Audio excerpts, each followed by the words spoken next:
Lend-Lease Act. In July of 1940, the German army attacked 11 British ships in a 10-day period. Newly elected British Prime Minister Winston Churchill asked United States President Franklin Roosevelt for help.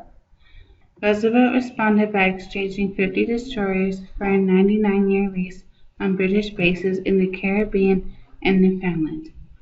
As a result, a major foreign policy debate erupted over whether the United States should aid Great Britain or maintain strict neutrality. Before Roosevelt was elected, he promised the American people that they would stay out of the war and they wouldn't have to send their young boys into the war.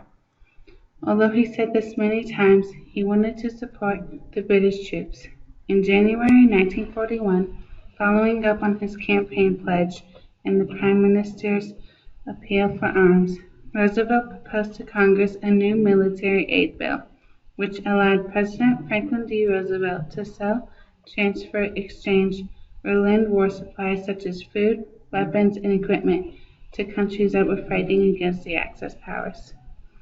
Lend-Lease was a critical factor in the eventual success of the Allies in World War II.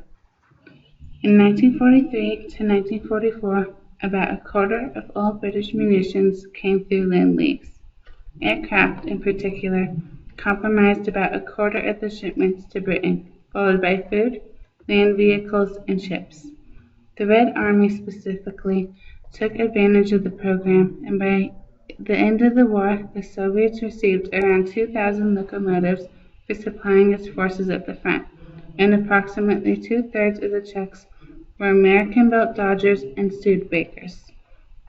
Because of the Lend-Lease Act, Britain and other countries received a total of about $45 billion in aid to Great Britain, the USSR, China, and over 30 other countries. By 1960, almost the entire debt was repaid to the U.S. This allowed Britain to continue fighting against the Axis powers until Japan attacked Pearl Harbor on December 7, 1941, and forced the United States into war. Without violating the neutrality policy, Roosevelt joined the war to assist the Allies. This brought the U.S. closer to war.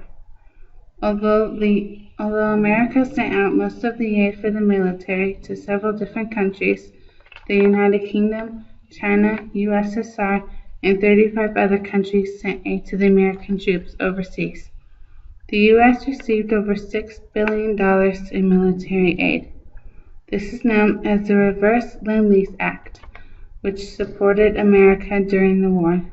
Lend-Lease was a critical factor of World War II because many countries sent out aid to help their allies, and several countries received military aid to support their troops out in the war.